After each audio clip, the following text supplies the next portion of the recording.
Hello to my watercolor class. I am making this recording because I am going to explain your upcoming project. I'm actually going on a tangent in terms of the subject that we are going to study. So this section is not in your watercolor book if you've been following that. Instead, I wanted to throw this in because you have to try it at least once and at least in your art class you want to do at least a few self-portraits. Okay, so there are links on this module that talk about proportion and all of that. If you are not too comfortable drawing or sketching out the human figure, you can always resort to using tracing paper or something like that. Okay, and so I'll put a link on the module about that. And so anyhow, let me go to our PowerPoint, a very short one. I always say that. Okay.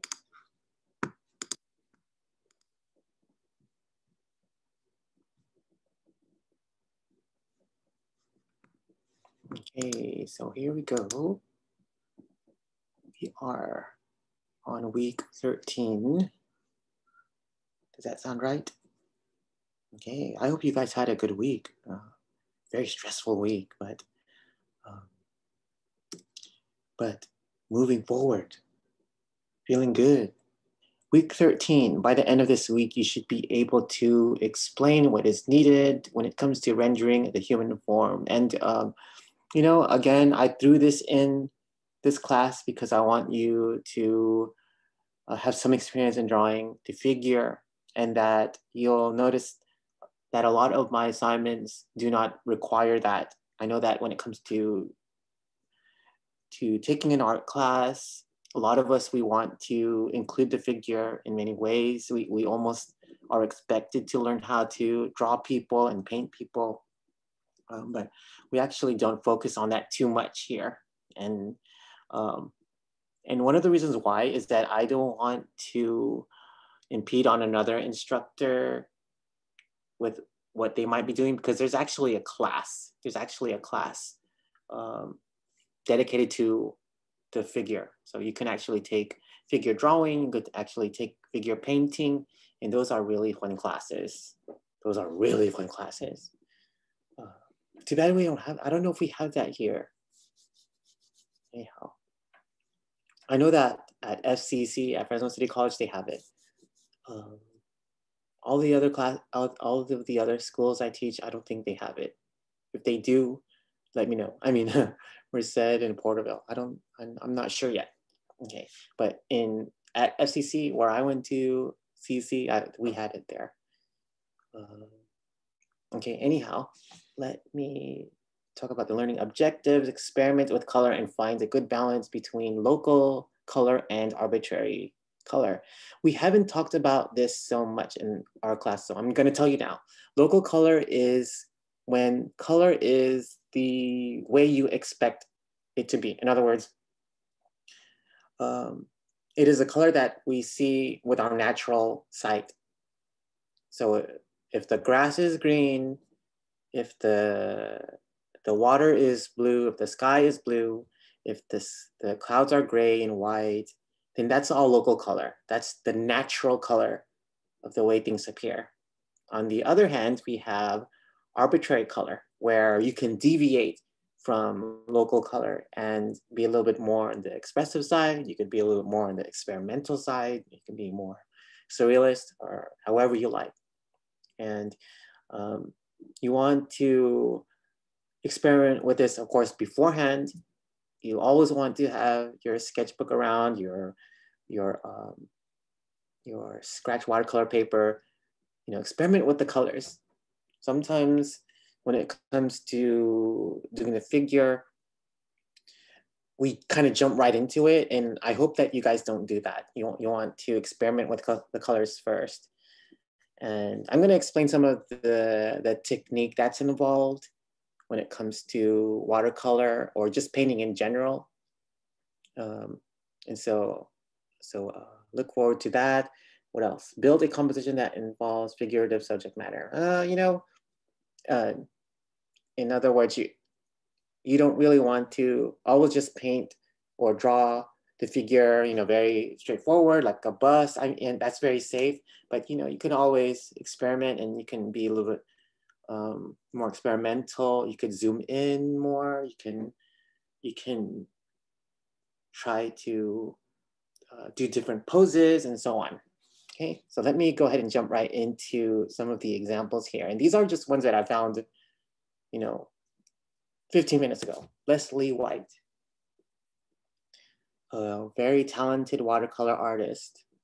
And I'm hoping that when you are looking at this, you're able to point out some of the techniques that she's using. So you see a lot of the wet on wet and also the wet on dry. It looks like the artist actually painted the background first. She painted the negative space, and she actually left some of the highlights, say on the finger. You see how the finger is pointed at her head. She did that on purpose to create that highlight of the edge, assuming that there's a light source coming from the left side of the figure. Okay, so when it comes to creating a flesh tone, a lot of students have questions on that. When it comes to painting in acrylic and oil paint, I can tell you we primarily use some of the burnt sienna, also yellow and red. You can actually get away with a lot from just using yellow and red. Then you can add a little bit of the sienna. If you want a little bit more dramatic tones, you can actually add a little bit of blue. And you can see that when you're looking at this painting here. It seems like the artist had a very, she probably learned a very classical approach when it comes to rendering the human body. I see that all on here, especially with the way the colors are mixed. So this is all, local color, the natural colors of the subject. Even though some of the blues are exaggerated, for the most part, they look like shadows. So it's a very safe, a very nice way to render a self-portrait. Okay. And yes, if you wear glasses, yeah, good luck with that. Yeah, glasses are actually pretty tricky. Yeah. Anyhow, let's move forward. Here is another example of a watercolor artist. And again, I just found these online. These are some very talented artists. Annette Smith. And her approach to watercolor is a little bit more on the arbitrary side, especially with how expressive the yellows and the greens are on the figure. And what I really enjoy about this is how I can still see pentimenti. The pentimenti is, in a way, leftover drawings and sketches. They can be used as guides. Sometimes they're hints of mistakes made along the way. And I really enjoy that. There's something that I enjoy when I see pentimenti. It's like traces of the artist's process. And yeah, why does he like that? You're probably thinking that. I'm not really sure why I like it, but if you are painting the figure, you don't have to be as detail oriented as the first artist. If you want to be a little bit more on the looser side, this is a really, really cool example. I don't think I can even paint like that. I think to paint like this really is about taking risks and being very brave and experimenting. So I try to give students 2 weeks, even though a watercolor, I think that you can always knock out a watercolor painting within a day or two, but I think that I always welcome the fact that you can you can make a painting and not like it and make another one, and that you still have time. You still have time to redo an assignment if you need to. So don't wait till last minute. Of course, you don't want to do that at all when it comes to school in general. And so you see how the artist carefully uses the whites, these highlighted areas. So you want to be in full control of how these lights are going to end. And sometimes I see a lot of beginning painters, they do this in the end, and it's totally fine if you are using a different medium. If you're using oil, if you're using acrylic or tempera, I was gonna say tempura, you use any of those kinds of painting media, you can just add white in the end. But when it comes to watercolor, you have to plan all of that in advance, okay? So it's a different way. The process is very different when it comes to watercolor. But I think by now you guys have really good control of your painting. So, be aware of that. If you want to make strong contrasts, allow for a lot of the white to come through. Allow a lot of the empty canvas or the empty rag paper to come through. And then complement that by using these blends of these variations of reds and blues to really create vibrancy throughout the painting. Okay, so next example here, Stan Miller. And this too is a very traditional approach to a self-portrait. And you can say that the artist put a lot of focus on things like fabric and the darker tones on the skin, and also the lines in the hair. And there really is a lot going on here. This is such a wonderfully rendered example of a self-portrait. You could see the reflection on the lens there. I love the blues coming from the hair and the cap, and how as we go lower into the composition, there's hints of green even on the beard, and that is really cool. That is such a wonderful way to use watercolor. Something that you'll notice when it comes to this overall composition, if you look at the lower right, there's a lot of very, very dark values here. Okay, but I can tell you that even though the values here are dark, there is not really a lot of black pigment.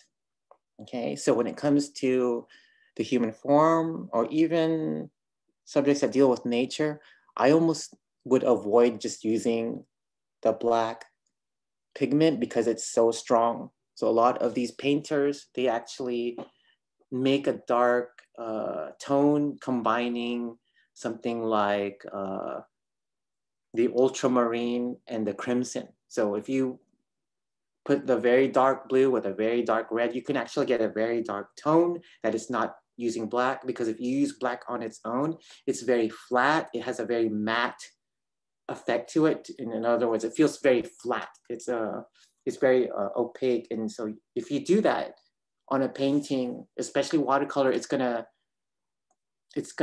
overtake a lot of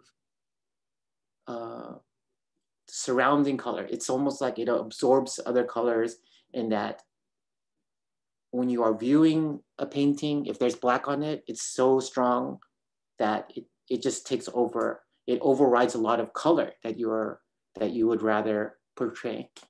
So if you want to make a very dark tone, experiment with the crimson, ultramarine, and maybe the burnt sienna.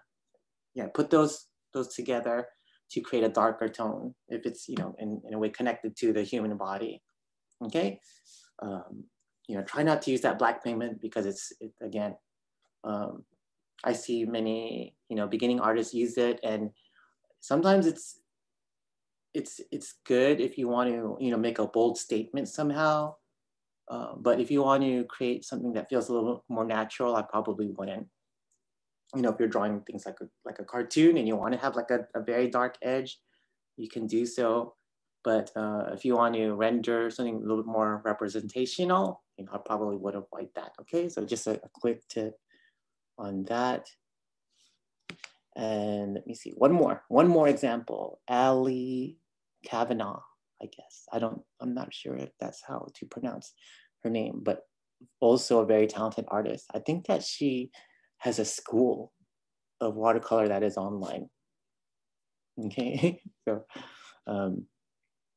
probably 20 times better than me.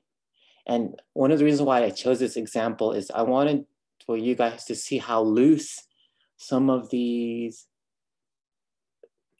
sections are in terms of the way she's using watercolor. And especially with the way she rendered the hair and how intuitive these pigments appear. Does it look like reality?